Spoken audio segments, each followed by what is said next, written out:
नमस्कार दोस्तों, राधे राधे, जय श्री कृष्णा। अब तक हम लोग कार्तिक महात्म का 20वां अध्याय का श्रवण कर चुके हैं। अब 21वां अध्याय का श्रवण करेंगे। वो इस प्रकार है। धर्मदत्त ने कहा, तीर्थ व्रत और दान आदि के करने से पाप नष्ट हो जाते हैं, परंतु प्रेत योनि में रहने वाले को यह अधिकार नहीं है। परंतु दुस्सह दुख को देखकर मेरा मन अत्यंत दुखित है। इस दुख से तुम्हारा उद्धार किए बिना मुझे संतोष नहीं होगा। तुम्हारा पाप बड़ा भारी है, क्योंकि ये तीनों योनियां अत्यंत पाप से ही होती है, और यह अत्यंत निंदित प्रेत योनि थोड़े पुण्य से नष्ट भी नहीं हो सकती। इस कारण आज तक जो मैंने कार्तिक व्रत किया है, उसके आधे पुण्य से तुम्हारी शुभ गति हो। क्योंकि यज्ञ, दान, तीर्थ ये सब निश्चय ही कार्तिक व्रत के पुण्य के समान समान नहीं है। नारद जी ने कहा, धर्मदत्त यह कहकर उसको ओम नमो भगवते वासुदेवाय यह द्वादशाक्षर मंत्र सुनाता हुआ तुलसी के जल से अभिषेक कर ही रहा था। इतने में वह प्रेत योनि से छूटकर प्रज्वलित अग्नि शिखा के समान दिव्य रूप धारण कर लक्ष्मी के समान सुंदर हो गई। तब वह धर्मदत्त को दंडवत प्रणाम करती हुई प्रसन्नता से गदगद होकर बोली। कलहा ने कहा, हे विप्र श्रेष्ठ, आपके आशीर्वाद से मैं इस घोर नरक से छूट गई और पाप सागर में डूबती हुई मेरे लिए आप नौका सदृश है। नारद जी ने कहा, हे विप्र, वह इस प्रकार कह ही रही थी कि उसी समय उसने विष्णु गणों के सहित आकाश मंडल से अपनी ओर आता हुआ एक देदीप्यमान विमान देखा। फिर उसने उस विमान के द्वार पर बैठे हुए पुण्यशील, सुशील और अप्सरा गणों को देखा। आकाश से आए हुए उस विमान को धर्मदत्त ने आश्चर्य से देखा और उस विष्णु रूपधारी पार्षदों को देखकर भूमि में दंडवत प्रणाम किया। पुण्यशील और सुशील नामक गणों ने उस भक्त ब्राह्मण को अपने हाथों से उठाकर और उसका अभिनंदन करते हुए धर्म संयुक्त वाक्य कहा। गणों ने कहा, द्विज श्रेष्ठ, आप धन्य हैं, क्योंकि आप सर्वदा विष्णु भगवान के व्रत, कथा, सेवा में तत्पर होकर दीन दुखियों पर दया करते हैं। जो आपने बाल्यकाल से पवित्र और शुभ कार्तिक व्रत किया था, उसके आधे फल से कलहा के पूर्व जन्म के सज्जित पाप नष्ट हो गए, और भी उसके सैकड़ों जन्मों के अर्जित पाप नष्ट हो गए। केवल स्नान मात्र ही से इसके पूर्ण जन्म के पाप नष्ट हो गए। हरि जागरण नादि करने के पुण्य प्रभावों से यह आकाश मंडल से विमान आया है। हे साधो, हम लोग इसे अनेक भांति के भोगों से युक्त वैकुंठ में ले जाते हैं। आपके दिए हुए दीप दान के पुण्य से यह अतिशय तेजस्विनी हुई और तुलसी पूजनादि तथा कार्तिक व्रत के प्रभाव से हे दया सागर यह विष्णु भगवान के निकट रहेगी।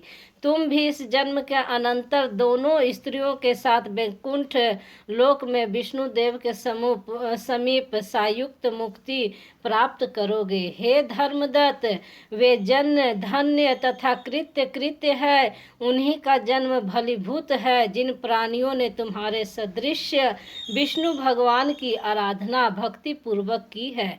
क्योंकि विधिवत आराधित विष्णु भगवान प्राणियों को क्या नहीं देते, सब कुछ दे सकते हैं। जिन्होंने प्राचीन काल में उत्तानपाद के बेटों को ध्रुव स्थान में पहुंचाया, जिसके स्मरण मात्र से प्राणियों की सद्गति होती है।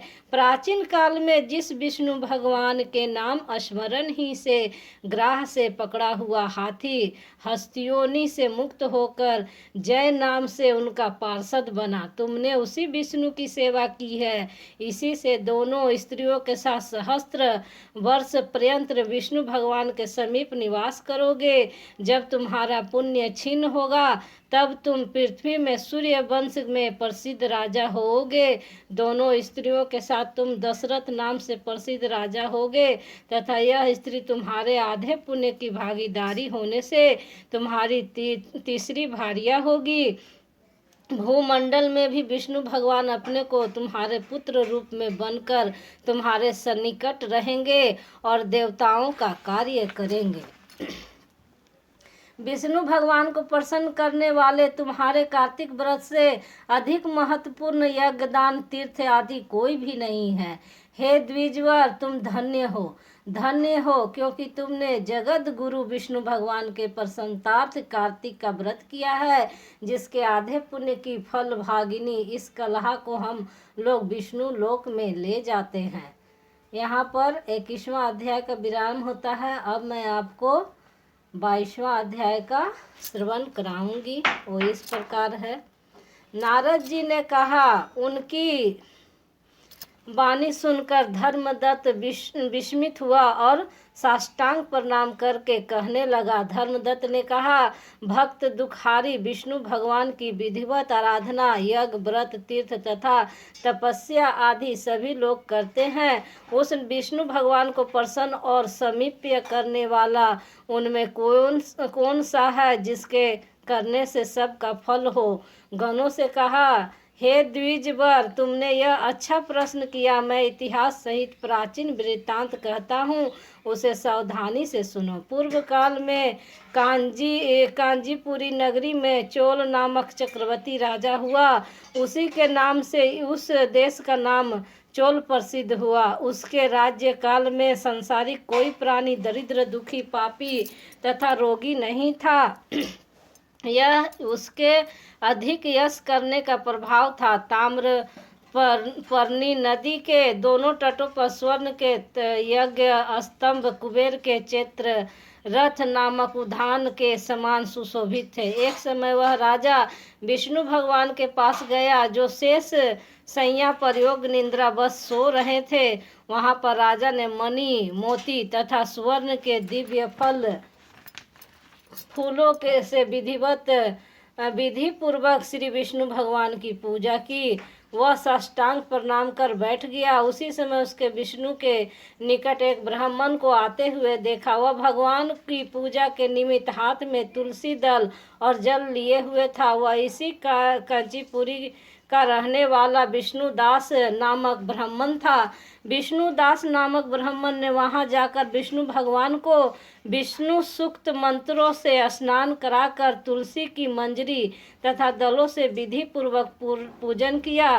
तुलसी की पूजा से अपने रत्नमय पूजा को ढकी देख राजा क्रोधित होकर ब्राह्मण से यह वाक्य बोला।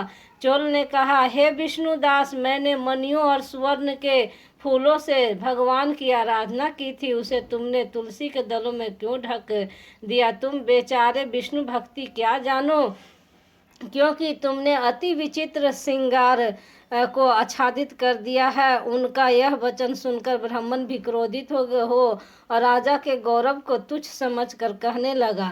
विष्णुदास ने कहा, हे राजन, तुम भक्ति करना नहीं जानते, तुमको केवल राज्य लक्ष्मी का निंदित घमंड है। बताओ, इससे पूर्व तुमने भगवान का कितना व्रत किया है?